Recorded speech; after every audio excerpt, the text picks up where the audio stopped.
नमस्कार दोस्तों, मेरा नाम विक्रांत है। तो क्लास 10th का इतिहास का चैप्टर नंबर 1 यूरोप में राष्ट्रवाद जो कि हम लोग पढ़ चुके हैं। जो बच्चे नहीं पढ़े हैं वो जाके पढ़ लीजिए। यही चैनल बोर्ड करेक्ट पे दिया हुआ है। जो बच्चे नहीं पढ़े हैं वो जाके पढ़ लीजिए, बोर्ड करेक्ट पे दिया हुआ है। और आज हम इसका ऑब्जेक्टिव क्वेश्चन आंसर करने वाले हैं।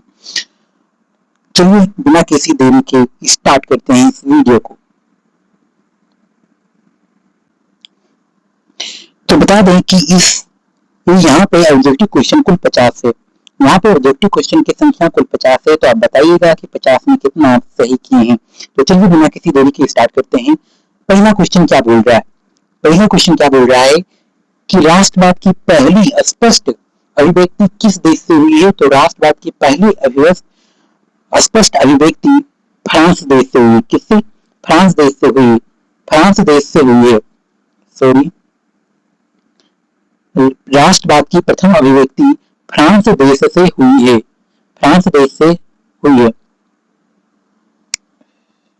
चलिए दूसरा नंबर क्वेश्चन में क्या बोल रहा है। दूसरे नंबर क्वेश्चन में बोल रहा है कि फ्रांसीसी क्रांति कब हुई थी।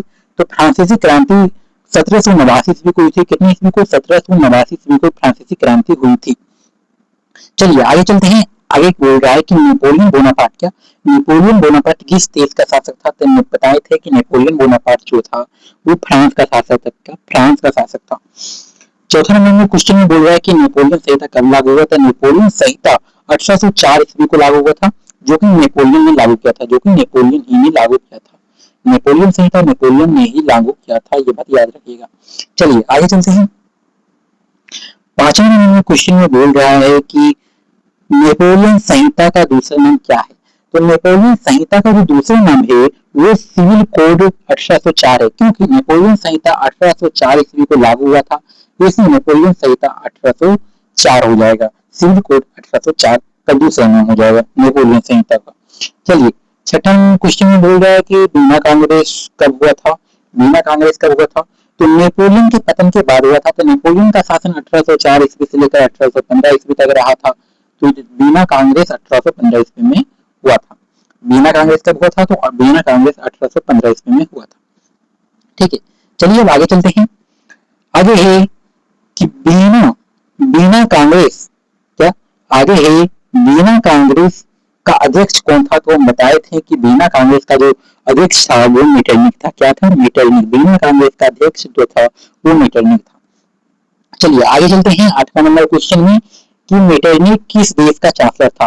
तो मेटरनिक जो था वो ऑस्ट्रिया का चांसलर था। कौन से देश के चांसलर था? तो मेटरनिक जो था वो ऑस्ट्रिया का चांसलर था। ठीक है, चलिए आगे चलते हैं। नंबर क्वेश्चन में बोल रहा है कि वीना कांग्रेस का मुख्य उद्देश्य क्या था। तो जो वीना कांग्रेस का मुख्य उद्देश्य था वो था लोकतंत्र का स्थापना करना। जी नहीं, वीना कांग्रेस का लोकतंत्र का स्थापना करना बिल्कुल नहीं था। वीना कांग्रेस का मुख्य उद्देश्य था राजतंत्र को पुनः स्थापना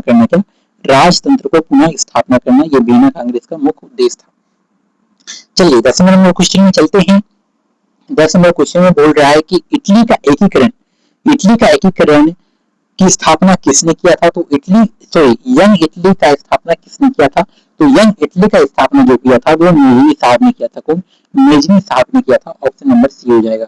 मेजनी साहब ने किया था। ऑप्शन नंबर में जो है ऑप्शन नंबर सी हो जाएगा। मेजनी साहब ने किया था। चलिए आगे चलते हैं। 11वें नंबर क्वेश्चन में बोल रहा है कि जो यंग इटली का स्थापना कब हुई थी। तो यंग इटली का जो स्थापना हुआ था वो 1831 ईस्वी को हुआ था। कितनी ईस्वी को? 1831 ईस्वी को यंग इटली का स्थापना हुआ था। चलिए आगे चलते हैं। मेजनी किस देश का निवासी था। मेजनी किस देश का निवासी था। तो मेजनी जो था वो इटली का निवासी था, क्योंकि इटली के एकीकरण में ये प्रमुख भूमिका निभाया। तो इटली का चांसलर है, तो इटली का ही निवासी रहेगा, ये तो स्वाभाविक है। 13वें नंबर में क्वेश्चन में बोल रहा है कि इटली के एकीकरण के प्रमुख नेता कौन था। तो इटली के एकीकरण के प्रमुख जो नेता थे वो कौन थे? वो मेटरनिक साहब थे। कौन थे? मेटरनिक साहब। इन सब में मेटरनिक साहब था, क्योंकि मेजनी साहब था। क्योंकि मेटरनिक जो था ऑस्ट्रिया का था, विलियम प्रथम जर्मनी का था, नेपोलियन फ्रांस के था, इटली का जो था वो मेजनी था। चलिए आगे चलते हैं। 14 नंबर क्वेश्चन में बोल रहा है कि इटली का प्रधानमंत्री कौन था। तो इटली का प्रधानमंत्री काउंट काबूर था। कौन था? काउंट काबूर था। इटली का प्रधानमंत्री काउंट काबूर रहेगा, केवल एक घराना नहीं है, दोनों को एक ही नाम है, तो काबूर साहब थे, काउंट काबूर साहब थे। चलिए आगे चलते हैं। 15 नंबर क्वेश्चन में बोल रहा है कि रेड शर्ट, क्या बोल रहा है? रेड शर्ट का नेता कौन था। आप बोलोगे ये रेड शर्ट का नेता क्या होगा? अरे भाई रेड शर्ट नहीं, लाल कुर्ता बोल रहा है। क्या लाल कुर्ता बोल रहा है? इंग्लिश में रेड शर्ट बोलते हैं और हिंदी में जो है उसे लाल कुर्ता बोलते हैं, उसे लाल कुर्ता बोलते हैं। तो जो लाल कुर्ता का जो गठन किया था वो हमारे गेरी वाल्टी साहब ने किया था। वो हमारे गेरी वाल्टी साहब ने लाल कुर्ता का गठन किया था, यानी रेड शर्ट का गठन किया था। चलिए आगे चलते हैं। 16 नंबर क्वेश्चन में बोल रहा है कि जो इटली का एकीकरण कब पूरा हुआ। तो इटली का एकीकरण 1871 ईस्वी में पूरा हुआ था। इटली का एकीकरण 1871 ईस्वी में पूरा हुआ था। चलिए 17 नंबर क्वेश्चन में बोल रहा है कि 17 नंबर क्वेश्चन में बोल रहा है कि जो इटली के राजा कौन था। इटली का राजा था वो विक्टर एमानुएल था। कौन था? विक्टर एमानुएल था। ऑप्शन ए नंबर हो जाएगा, विक्टर एमानुएल था। द्वितीय बोले या प्रथम, इससे कोई दिक्कत नहीं है, विक्टर एमानुएल बोल देना सही हो जाएगा। चलिए आगे चलते हैं। 18 नंबर क्वेश्चन में चलते हैं कि जर्मनी के एकीकरण का श्रेय किस देश को दिया जाता है। तो जर्मनी का एकीकरण का सहयोग किस देश को दिया जाता है। तो काउंट काबूर को? जी बिल्कुल नहीं, काउंट काबूर इटली का श्रेय दिया जाता है। गेरीबाल्डी इटली का, मेटरनिक ऑस्ट्रिया का। तो हमारा सही ऑप्शन हो जाएगा, वो हो जाएगा ऑप्शन नंबर सी, बिस्मार्क। देखिए बिस्मार्क का स्पेलिंग ये नहीं होता है, बिस्मार्क का सही मीनिंग जो होता है वो होता है इस तरह से, ये होता है बिस्मार्क का सही मीनिंग। ये थोड़ा टाइपिंग में गलती हो गया, उसके लिए क्षमा चाहते हैं आपको। बिस्मार्क का सही स्पेलिंग ये होता है, बिस्मार्क का जो सही स्पेलिंग होता है वो ये होता है, ठीक है। चलिए आगे चलते हैं। 19 नंबर क्वेश्चन में बोल रहा है कि जो बिस्मार्क किस देश का प्रधानमंत्री था। तो बिस्मार्क जो था वो हमारे पर्सा का, कौन सा देश, कौन सा राज का था। तो पर्सा राज का था। और पर्सा राज कहाँ है? पर्सा राज कहाँ है? तो पर्सा जो राज्य है वो है जर्मनी में। कहा? जर्मनी में। पर्सा जो राज्य है वो है जर्मनी में। जर्मनी में पर्सा जो राज्य है, ठीक है, याद रखिएगा जर्मनी में ही पर्सा है। चलिए आगे चलते हैं। आगे है 20 नंबर क्वेश्चन में कि जो रक्त और लोह की नीति किसने अपनाई। सॉरी, रक्त एवं लोह की नीति जो है वो किसने अपनाई। तो रक्त एवं लोह की नीति ने बिल्कुल नहीं, बिस्मार्क। जी हाँ, रक्त एवं लोह की नीति जो हमारे जो थे बिस्मार्क जी ने ही अपनाए थे। चलिए 21 नंबर क्वेश्चन में चलते हैं कि जर्मनी का एकीकरण कब हुआ था। तो जर्मनी का एकीकरण जो हुआ था वो 1871 ईस्वी को पूरा हो गया। 1871 ईस्वी को इटली और जर्मनी का एकीकरण एक ही वर्ष में हुआ था, 1871 ईस्वी में। चलिए आगे चलते हैं। जर्मनी साम्राज्य, क्या जर्मनी साम्राज्य की घोषणा कहाँ हुई थी। तो जर्मनी साम्राज्य की घोषणा जो हुआ था वो बर्लिन में हुई थी, ठीक है, बर्लिन में हुई थी, याद रखिएगा। जर्मन साम्राज्य की घोषणा जो हुआ था बर्लिन में हुआ था। चलिए 23 नंबर क्वेश्चन में चलते हैं कि जर्मनी का प्रथम सम्राट कौन था। जर्मनी का प्रथम जो सम्राट था वो कौन था। तो जर्मनी का जो प्रथम सम्राट था वो था विलियम प्रथम। कौन था? वो था विलियम प्रथम, याद रखिएगा। विलियम प्रथम जो था वो जर्मनी का पहला सम्राट था, ठीक है। चलिए आगे चलते हैं। 24 नंबर क्वेश्चन में बोल रहा है कि जर्मनी का राष्ट्रीय प्रतीक क्या है। जर्मनी का जो है वो राष्ट्रीय प्रतीक क्या है। तो जर्मनी का राष्ट्रीय प्रतीक जो है वो है जर्मेनिया। क्या है? जर्मेनिया। जर्मनी का राष्ट्रीय प्रतीक जर्मेनिया है। चलिए 25 नंबर क्वेश्चन में चलते हैं। 25 नंबर क्वेश्चन में क्या बोल रहा है कि फ्रांस का राष्ट्रीय प्रतीक क्या है। पूछ रहा है फ्रांस का राष्ट्रीय प्रतीक क्या है। तो जो फ्रांस का राष्ट्रीय प्रतीक है वो क्या हो सकता है। जो फ्रांस का राष्ट्रीय प्रतीक है वो है मेरियन, ठीक है। कहाँ है? हाँ, ऑप्शन नंबर ए मेरियन। अगर जर्मनी पूछे, जर्मनी का राष्ट्रीय प्रतीक पूछे तो जर्मनी का राष्ट्रीय प्रतीक हो जाएगा वो होगा जेरमेनिया। क्या हो? जेरमेनिया। लेकिन यही अगर फ्रांस का पूछते तो वो हो जाएगा मेरियन। क्या? मेरियन। कंफ्यूज नहीं होना है। चलिए आगे चलते हैं। 26 नंबर क्वेश्चन में बोल रहा है कि फ्रैंकफर्ट की संधि कितने ईस्वी को हुई थी। तो हम क्लास में बताए थे कि फ्रैंकफर्ट की जो संधि हुई थी वो 1848 ईस्वी में हुई थी। फ्रैंकफर्ट की संधि 1848 ईस्वी में हुई थी। चलिए आगे। फ्रैंकफर्ट संसद कहाँ बुलाई गई थी? तो जो फ्रैंकफर्ट के जो संसद था वो हाँ फ्रैंकफर्ट में बुलाई गई थी और उसी का नाम फ्रैंकफर्ट बना। फ्रैंकफर्ट संसद फ्रैंकफर्ट में ही बुलाई गई थी, इसलिए उसका नाम फ्रैंकफर्ट बना, इसलिए उसका नाम क्या फ्रैंकफर्ट पड़ गया। 48 number question, sorry 28 number question में चलते हैं कि 1848 की सबसे पहले क्रांति कहाँ हुई थी? तो 1848 की सबसे पहले क्रांति फ्रांस में हुई थी। कहाँ? फ्रांस में हुई थी। चलिए आगे चलते हैं। जालबेरिन क्या था? तो जो जालबेरिन था वो व्यापारियों का संगठन था। क्या था? व्यापारिक संघ बोलो या व्यापारियों का संगठन बोलो, व्यापारियों का संगठन था। क्या था? व्यापारियों का संगठन बोल सकते हैं इसे, व्यापारियों का जो कोई संगठन था, जालबेरिन नामक संस्था। क्या? जालबेरिन नामक संस्था जो है वो व्यापारियों का संगठन था। चलिए आगे चलते हैं 30 नंबर क्वेश्चन में कि जालबेरिन की स्थापना कितने ईस्वी में हुई थी? तो जो जालबेरिन की जो स्थापना हुई थी वो कितने ईस्वी में हुई थी? तो जालबेरिन का स्थापना जो हुई थी वो ऑप्शन नंबर बी 1834 ईस्वी में जालबेरिन नामक संस्था का स्थापना हुआ था। ठीक है, चलिए आगे चलते हैं। 31 नंबर क्वेश्चन में बोल रहा है कि यूनान किस साम्राज्य से स्वतंत्र हुआ? यूनान किस साम्राज्य से स्वतंत्र हुआ? तो जो यूनान जो है वो ओटोमन साम्राज्य से स्वतंत्र हुआ। ओटोमन साम्राज्य, क्योंकि जब यूनान स्वतंत्र हो गया तो जो वहां का जो राजा बना था, वहां का राजा कौन बना था? तो ओटो बना था। कौन बना था? ओटो। ओटो वहां का जो राजा बन गया था, स्वतंत्र राज्य का राजा ओटो ही बना था। इसलिए यूनानी किस साम्राज्य से स्वतंत्र हुआ? तो ओटोमन साम्राज्य से स्वतंत्र हुआ। चलिए आगे चलते हैं। 32 नंबर क्वेश्चन में बोल रहा है कि यूनानी को स्वतंत्रता कब मिली? तो यूनान को स्वतंत्रता जो हुआ था वो 1832 ईस्वी को मिली। कितनी ईस्वी को? 1832 ईस्वी को। ऑप्शन नंबर ए हो जाएगा। 1832 ईस्वी को यूनान जो है वो स्वतंत्र हो गया। ये बात याद रखिएगा। चलिए आगे चलते हैं। 33 नंबर क्वेश्चन में कि यूनान की स्वतंत्रता का समर्थक कौन था? तो यूनान की स्वतंत्रता के समर्थक प्रसिद्ध कवि कौन थे? तो यूनान के जो कवि थे, स्वतंत्र कवि जो थे वो बायरन था। कौन था? बायरन था, जो कि इंग्लैंड को रहने वाला था। इंग्लैंड को रहने वाला था। इंग्लैंड याद रखना, इंग्लैंड के रहने वाले थे। ये बात याद रखिएगा। चलिए आगे चलते हैं। 34 नंबर क्वेश्चन में कि यूरोप का मरीज किसे कहा जाता है? क्या है? यूरोप का मरीज किसे कहा जाता है? तो हम बताएं कि यूरोप का जो मरीज है, यूरोप का मरीज है वो तुर्की को कहा जाता है। यूरोप का जो मरीज है वो तुर्की को कहा जाता है। और यहाँ पे ऑप्शन दिया ही नहीं है, ना ही ए में है, ना ही बी में है, ना ही सी में है, या डी में।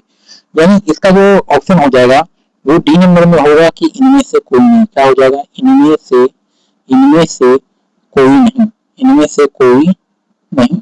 तो इसका राइट आंसर हो जाएगा ऑप्शन डी, इनमें से कोई नहीं। और बता दें कि यूरोप का जो मरीज है वो किसे कहा जाता है? तो यूरोप का जो मरीज है वो कहा जाता है, यूरोप का मरीज जो है वो तुर्की को कहा जाता है। किसको? यूरोप का जो मरीज है वो तुर्की को कहा जाता है। तुर्की को यूरोप का मरीज कहा जाता है। ये बात याद रखिएगा। चलिए आगे चलते हैं। हाँ, आगे चलते हैं 35 नंबर क्वेश्चन में कि बाल्कन क्षेत्र किस महाद्वीप में स्थित है? जो हमारे बाल्कन क्षेत्र है वो किस महाद्वीप में स्थित है? तो हमारे जो बाल्कन क्षेत्र है वो यूरोप महाद्वीप में स्थित है। क्योंकि यूरोप में राष्ट्रवाद पढ़ रहे हैं तो यूरोप ही होगा, स्वाभाविक है यूरोप ही होगा, यूरोप महादेश में। चलिए आगे चलते हैं। 36 नंबर क्वेश्चन में कि बाल्कन क्षेत्र का अधिकांश भाग किस साम्राज्य के अधीन थे? तो जो बाल्कन क्षेत्र का अधिकांश भाग था वो किस ओटोमन साम्राज्य, ऑप्शन नंबर सी हो जाएगा, ओटोमन साम्राज्य के अधीन था। ओटोमन साम्राज्य के अधीन थे बाल्कन क्षेत्र। चलिए आगे चलते हैं। 37 नंबर क्वेश्चन में बोल रहा है कि राष्ट्रवाद के विकास में किसका महत्वपूर्ण योगदान था? तो राष्ट्रवाद के विकास में जो था वो, राष्ट्रवाद के विकास में संस्कृता सेना को तो नहीं है, कर व्यवस्था का भी नहीं है, व्यापार का भी नहीं है। ऑप्शन नंबर ए हो जाएगा संस्कृता का ऑप्शन नंबर ए हो जाएगा। चलिए आगे चलते हैं। 38 नंबर क्वेश्चन में कि रोमांटिकवाद का संबंध किससे था? ये कौन सा सवाल है? हाँ, रोमांटिकवाद का संबंध किससे था? तो रोमांटिक जो बात का जो संबंध था वो राष्ट्रवाद से था। राष्ट्रवाद का स्पेलिंग थोड़ा गलत है, इसके लिए क्षमा चाहेंगे। राष्ट्र का जो स्पेलिंग होता है वो होता है ये होता है, असली होता है राष्ट्रवाद का जो मीनिंग होता है वो ये होता है, इसलिए क्षमा चाहेंगे। राष्ट्रवाद का असली जो मीनिंग होता है ये यही होता है। चलिए आगे चलते हैं। हाँ, अगला है कि पोलैंड में राष्ट्रवाद को जीवित रखने में किसका योगदान था? तो पोलैंड में राष्ट्रवाद को जीवित रखने में जो था वो भाषा और संस्कृति का था। किसका था? भाषा और संस्कृति का था। Option number 1। चलिए आगे चलते हैं। फ्रेडरिक सोर्यू कौन थे? कहाँ हुआ यार? ये फ्रेडरिक सोर्यू के बारे में तो हमारी जो बुक में है वो नहीं दिया है। फ्रेडरिक विलियम होगा, तो फ्रेडरिक विलियम, क्षमा चाहते हैं, यहाँ पे हो जाएगा फ्रेडरिक विलियम। यहाँ पे जो सोर्यू है ना, इसको विलियम कर लीजिएगा, इसको विलियम कर लीजिएगा। तो यहाँ पे क्या हो गया? विलियम। तो फ्रेडरिक जो विलियम था वो कौन थे? तो फ्रेडरिक जो विलियम था वो हमारे राजा थे, वो हमारे क्या थे? राजा थे। फ्रांस का राजा था फ्रेडरिक विलियम, याद रखिएगा। चलिए आगे चलते हैं। फ्रेडरिक विलियम, फिर से वही आ गया, यहाँ पे विलियम कर लीजिएगा। हाँ, तो फ्रेडरिक विलियम ने किसका चित्र बनाया? कहाँ भेज गया रे?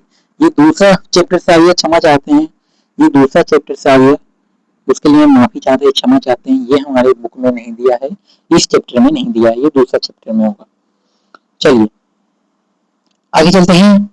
राष्ट्रवाद, अगला क्वेश्चन है कि राष्ट्रवाद के विचार किस वर्ग में अधिक लोकप्रिय था? तो राष्ट्रवाद का जो विकास था वो मध्यम वर्ग में, कौन से वर्ग में? मध्यम वर्ग में अधिक लोकप्रिय था। चलिए आगे चलते हैं 43 नंबर क्वेश्चन में कि जर्मनी का एकीकरण से पहले कितने राज्य थे? तो जर्मनी के एकीकरण से पहले जो थे वो ना ही 25 थे, ना ही 39 थे, ना ही 45 थे, ना ही 50 थे, कुल 300 राज्यों में, कुल 300 राज्यों में विभक्त था। कुल 300 राज्यों में जो है वो विभक्त था। जर्मनी बोल रहे हैं ना, तो 300 राज्य हो जाएगा। चलिए 44 नंबर क्वेश्चन में बोलते हैं कि जर्मनी परिसंघ में कितने राज्य थे? तो सॉरी बच्चों, by mistake, one second. 43 number question में बोल रहा है कि जर्मनी के कितने राज्य थे? तो राज्य पूछे तो 300 बोलना है, राज्य पूछे तो जो है वो 300 बोलना है, लेकिन रियासत पूछे, लेकिन यहाँ पे रियासत पूछते तो बोलना है, रियासत अगर पूछते, रियासत पूछते तो लिखना है रियासत में कि 39 रियासत में जर्मनी विभक्त था।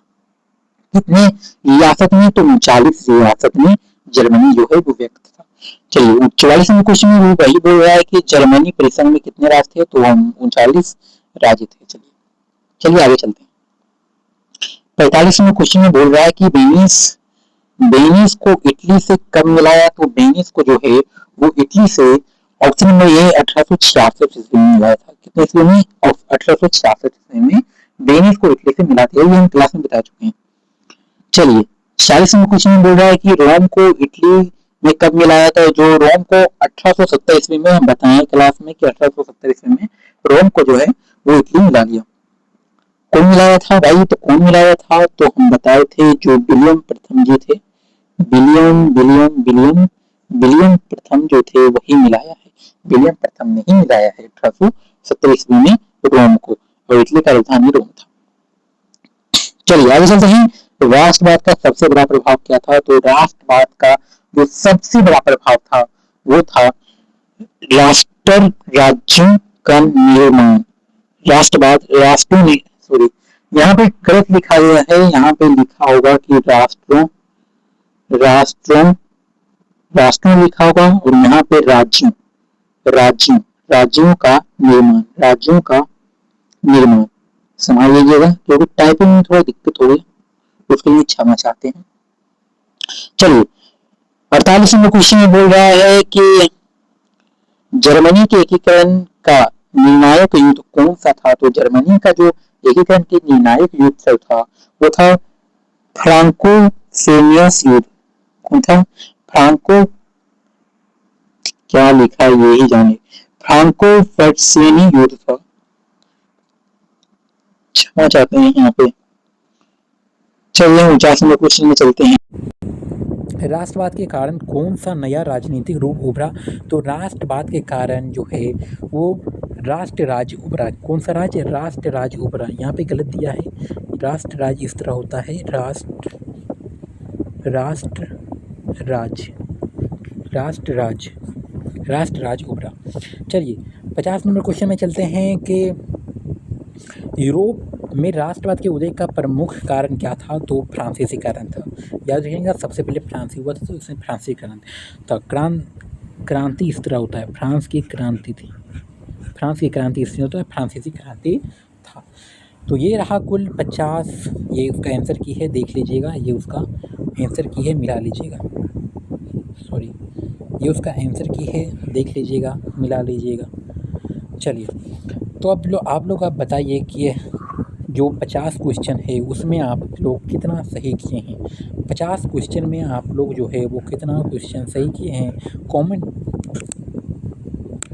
चलिए 50 क्वेश्चन में कितना क्वेश्चन को सही किया है कमेंट बॉक्स में जरूर बताइएगा। तो मिलते हैं नेक्स्ट वीडियो में, तब तक के लिए बाय बाय। हंसते रहिए, मुस्कुराते रहिए और पढ़ते रहिए। चलिए।